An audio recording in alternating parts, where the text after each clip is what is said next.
Hello guys, welcome back to another vlog. मेरा नाम ऋषभ है और मैं हनोई वियतनाम से हूँ।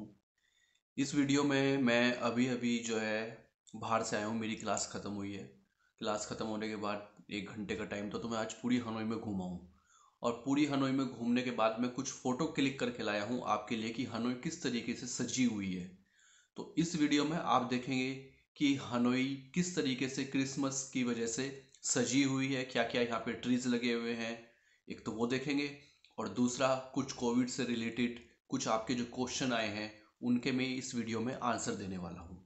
तो वीडियो शुरू करने से पहले आपसे एक रिक्वेस्ट है, अगर आप चैनल पर नए हैं चैनल को लाइक करें, शेयर करें, सब्सक्राइब करें। तो चलिए ये वीडियो शुरू करते हैं।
कोविड क्या हनोई में कोविड है? हाँ भाई, अभी है, हनोई में कोविड है। और अभी तो और धीरे धीरे बढ़ता जा रहा है। Per day 1000 1500 case per day आ रहे हैं, और अब तो धीरे धीरे डबल होते जा रहे हैं। तो हनोई के अंदर अभी कोविड है। दूसरा क्वेश्चन है, मैं टेट फेस्टिवल पर वियतनाम आना चाहता हूँ। भाई, आप टेट फेस्टिवल आपको पता ही है, चाइनीज़ न्यू ईयर जिसे कहते हैं। और ये पूरा जो है इधर के सारे देश बनाते हैं। चाइना हो गया, जापान हो गया, और आपका जो है वियतनाम हो गया। ये सब मिलकर जो है ये टेट फेस्टिवल मनाते हैं। इस पर छुट्टियाँ होती हैं 7 दिन की। इन 7 दिनों में आपको बता दूं, टेट फेस्टिवल में 7 दिन की छुट्टियाँ होती हैं, जिसमें कि सब कुछ बंद हो जाता है। मतलब सारे के सारे जो हैं सब अपने जो है घर चले जाते हैं। जैसे हमारे यहाँ दिवाली होली होती है ना, दिवाली होली पे आप क्या करते हैं, अपने घर जाते हैं, अपनी फैमिली के साथ सेलिब्रेट करते हैं त्यौहार को। इसी तरीके से टेट फेस्टिवल होता है। इसमें जो है सारे ऑफिस बंद हो जाती हैं, सारी सर्विस बंद हो जाती है, पुलिस बंद हो जाती है, सब कुछ बंद हो जाता है। सड़कें सुनसान हो जाती हैं, जैसे कर्फ्यू होता है। सिर्फ टूरिस्ट होते हैं जिन्हें जिन रेस्टोरों में जाना होता है या अच्छे अच्छे प्लेसेस पे जाना होता है, वे खुली हुई होती हैं, क्योंकि छुट्टी का टाइम है तो सब अपने घर से बाहर निकलते हैं। विदेशी जो है और जो वियतनामी है वे अपनी फैमिलीज के घर जाते हैं। तो ये 7 दिनों का फेस्टिवल होता है। इस भाई ने पूछा है कि मैं टेट में वियतनाम आना चाहता हूँ। भाई, टेट में वियतनाम अगले महीने ही है, टेट फरवरी में। तो मेरा तो यही मानना है कि ना आओ तो सही है इस साल, क्योंकि अभी कोविड की जो सिचुएशन है ना वो धीरे धीरे बढ़ती जा रही है। अब कई वियतनाम में कई ऐसी सिटीज हैं जो खुल चुकी हैं, जहाँ पे टूरिस्ट होता है, टूरिज्म होता है। लेकिन कुछ पता नहीं वे कब बंद हो जाएं। कुछ खोल दिए, कुछ बंद कर दिए। यानी मान लो एक सिटी के अंदर 5 प्लेसेस हैं जहाँ पे आपको घूमना है। उन 5 प्लेसेस में से 3 प्लेसेस खुले हुए हैं, 2 बंद हैं। और वे 3 भी आप पूरी जगह पे उन पे विजिट नहीं कर सकते। कुछ एरिया आपके लिए खोल देंगे कि आप चलो यहाँ पे विजिट कर लो। तो उसका कोई फायदा नहीं है कि आप वियतनाम में आओगे पैसे वैसे इतना लगा के और आपको कुछ घूमने को मिले नहीं। और सारी सिटीज नहीं खुली हुई हैं। आप सोचो ना, जो मेन मेन सिटीज हैं जिनमें तो घूमना ही घूमना है, आप आओगे घूमने के लिए आओगे ना, होटल में बैठने के लिए थोड़ी ना आओगे कि होटल में आके बैठ जाओगे 7 दिन के लिए, 15 दिन के लिए। क्योंकि 7 दिन का तो फेस्टिवल है। तो मेरे ख्याल से इस साल टेट फेस्टिवल पर आना मुमकिन, आप ना आए तो ज़्यादा बेहतर है। फिर एक ने पूछा है कि मुझे वियतनाम में रेस्टोरेंट खोलना है। हाँ भाई, आप वियतनाम में रेस्टोरेंट खोल सकते हो। अगर आपको वियतनाम में रेस्टोरेंट खोलना है तो बिल्कुल आइए, आप यहाँ पे रेस्टोरेंट, इंडियन रेस्टोरेंट खोल सकते हैं।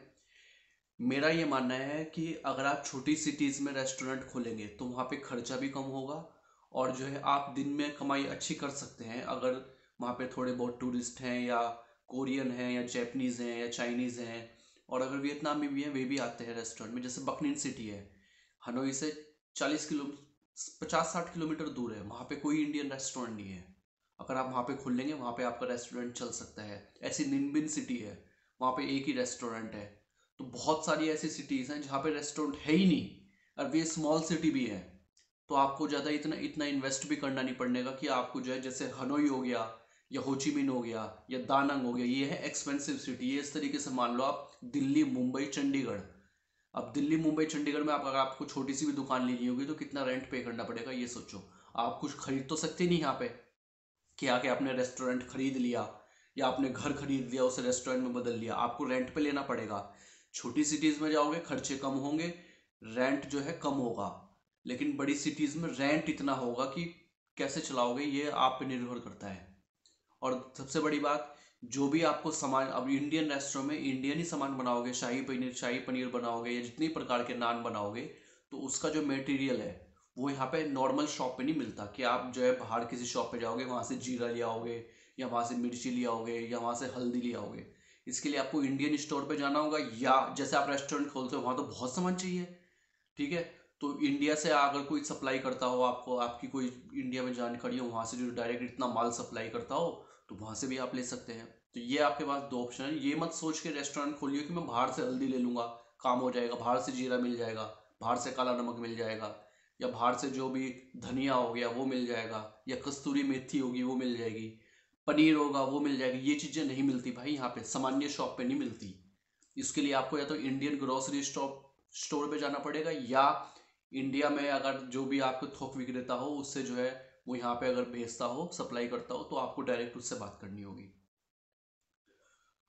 उसके बाद है फ्लाइट्स कब चालू होने वाली है। ये बहुत बड़ा क्वेश्चन है, फ्लाइट्स कब चालू होने हैं। अभी वियतनाम के कुछ गवर्नमेंट एम्प्लॉय या कुछ कोई बड़ा ऑफिसर इंडिया गया था, तो वो इंडिया के राष्ट्रपति से मिला था। तो अब वियतनाम गवर्नमेंट ने और इंडियन गवर्नमेंट ने जो जिन व्यक्तियों के वैक्सीन लग चुकी है और जिन्हें वैक्सीन सर्टिफिकेट मिला हुआ है, उसे कहते हैं वैक्सीन पासपोर्ट। वैक्सीन पासपोर्ट क्या है? वैक्सीन पासपोर्ट ऐसा नहीं है कि कोई स्पेशल पासपोर्ट आपको देगी इंडियन गवर्नमेंट या वियतनाम गवर्नमेंट मांगेगी कि हमें पासपोर्ट दिखाओ अपना। एक तो पासपोर्ट होगा ही वो मेन, जो जिससे आप ट्रेवलिंग करते हैं। वैक्सीन पासपोर्ट होता है आपका सर्टिफिकेट, जो वैक्सीन आपकी लगी हुई है, या तो मोबाइल के अंदर हो आपका, या आपको कुछ डॉक्यूमेंट होगा। अब जैसे मैं यहाँ वियतनाम में घूमता हूँ, तो मेरा जो वैक्सीन पासपोर्ट है वो मेरे मोबाइल के अंदर एक सॉफ्टवेयर के अंदर है। वो पिछली वीडियो में आपने देखा भी होगा, जो मेरे बाल कटाने वाली वीडियो है, हेयर सैलून वाली, उसमें मैंने वो दिखा रखा है। तो इसी तरीके से ये है वैक्सीन पासपोर्ट। इंडियन गवर्नमेंट और वियतनाम गवर्नमेंट ने एक दूसरे के पासपोर्ट को ऑर्गेनाइज कर लिया है, यानी एक दूसरे के पासपोर्ट को उन्होंने एक्सेप्ट कर लिया है कि हाँ जी इंडिया, हम आपका वैक्सीन पासपोर्ट स्वीकार करते हैं। ऐसे ही इंडिया ने भी हाँ जी वियतनाम, हम आपका पासपोर्ट वैक्सीन स्वीकार करते हैं। पहले एक फ्लाइट चलती थी इंडिका गो, वो चलती थी कोलकाता से डायरेक्ट होचिमिन, डायरेक्ट हनोई। अब कुछ समय बाद, अभी जैसे दिसंबर शायद खत्म हो जाए, दिसंबर एक बार खत्म हो जाए, एक बार ये फिर सिचुएशन देखेंगे क्या सिचुएशन है। क्योंकि 15 दिसंबर से कुछ फ्लाइटें रेगुलर खुल चुके हैं, अमेरिका से डायरेक्ट फ्लाइट स्टार्ट हो चुकी है वियतनाम के लिए। ऐसे ही कई देशों से भी धीरे धीरे होने वाली है। अब इंडिया से बात हो चुकी है, अब कुछ अभी इसी हफ्ते, अभी 2 दिन पहले बात हुई है, 2 दिन पहले ही अभी न्यूज में आया है कि दोनों देशों ने एक दूसरे की बातें मान ली हैं। अब कुछ ही समय बाद, या मेरे ख्याल से इस हफ्ते या इससे अगले हफ्ते, भाई वियतनाम है टूरिस्ट कंट्री। अगर यहाँ टूरिज्म बंद हो गया ना, 2 साल से तो वैसे ही बंद है, अगर यहाँ टूरिज्म बंद हो गया ना, इनकी जो है अर्थव्यवस्था ठप है, बैठ जाएगी बिल्कुल की बिल्कुल, बिल्कुल नहीं चलने की। लोगों के रेस्टोरेंट बंद हो जाएंगे, ठीक है, लोग बाग जो काम करते हैं वो सब के सब ठप हो जाएंगे। अगर और ऐसे ही रहा तो फ्लाइटें तो इन्हें खोलनी पड़ेगी। तो इंडिया से भी फ्लाइट आने कुछ समय में जो है रेगुलर हो जाएगी, अगले महीने से तो होनी ही चाहिए, हो ही जाएगी। न्यूज़ में तो ऐसी बार बार दिखाते हैं, तो घबराने वाली बात नहीं है। डायरेक्ट फ्लाइट चलेगी, है एक फ्लाइट होती है जो डायरेक्ट आती है, नहीं तो वाई आपको जो है दुबई के या दोहा या चाइना के थ्रू भी आप जो है वियतनाम आ सकते हैं। ऐसी कुछ फ्लाइटें हैं जो पे स्टॉपेज होती है। ऐसी बैंकॉक के थ्रू भी एक फ्लाइट है, वो भी आप यहाँ पे वियतनाम में आ सकते हैं। और इसके बाद है वियतनाम में क्या बिजनेस कर सकता हूँ। देखिए वियतनाम में आप बहुत बिजनेस करते हैं। अब आप सोचिए, मैं योगा टीचर हूँ इंडिया से, तो इंडिया फेमस है योगा के लिए, तो उन्होंने इंडियन टीचर को पसंद किया है। इंडियन टीचर यहाँ पे आते हैं, वे योगा कराते हैं। ठीक है। अब दूसरी चीज है आयुर्वेद। अब आयुर्वेद से रिलेटेड इतनी सारी वस्तुएं हैं कि जैसे कि जो है हेयर शैम्पू हो गया, या जो भी महिला के सौंदर्य वाला सामान है, अगर वो आयुर्वेदिक है, नेचुरल है, तो बिल्कुल आप वियतनाम के अंदर इस तरह का बिजनेस कर सकते हैं। मुझे इस बिजनेस के बारे में पता है, तो आप इस तरह का बिजनेस कर सकते हैं। यहाँ पे नेचुरल चीजें बहुत कम है।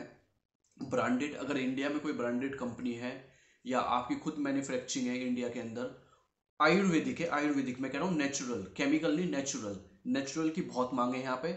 जो चीज यहाँ पे नहीं मिलती लेडीज के लिए, जैसे लिपस्टिक होगी या कोई फेस वॉश हो गया, या और भी तरह के जो भी लेडीज से रिलेटेड आप अगर कुछ नेचुरल प्रोडक्ट बनाते हैं, तो हाँ, आप वियतनाम में वो बेच सकते हैं, आपका बिजनेस चल सकता है। ये मेरा पर्सनल अनुभव है, क्योंकि मैं डेली जो है क्लासेस में लेडीज से मिलता हूँ, तो वे नेचुरल के प्रति दीवानी है। हाँ, वे पहले प्रेफर करती है अगर नेचुरल मिल जाए तो ठीक है, अगर नहीं मिलता तो भैया चलो फिर तो केमिकल वाला तो ठीक है ही। तो आपका ये बिजनेस चल सकता है आयुर्वेदिक वाला। आयुर्वेद से रिलेटेड आप कोई भी सामान जो है वियतनाम में बेच सकते हैं अच्छे प्राइजेस पे। और तो यही, और आईफोन, हाँ आईफोन के बारे में बहुत पूछे भैया। देखो, कई लड़कों ने पूछा है कि मैं आईफोन वियतनाम से खरीदूं और इंडिया ले जाऊं। हाँ भाई, आप ले जा सकते हो। मैंने खुद अपने घर पे ओप्पो का फ़ोन भेजा है, और जो है मैंने अपने दोस्त के लिए भेजा था, एक बार यहाँ से फ़ोन खरीदे, वन प्लस भेजा था, मैंने खुद खरीदा था, फिर मैंने इंडिया भेज दिया था, वो भी चल रहा है आज की डेट में, कोई दिक्कत नहीं होती। आईफोन है, आईफोन भी आप ले जा सकते हो। वीडियो बहुत लंबी होती जा रही है।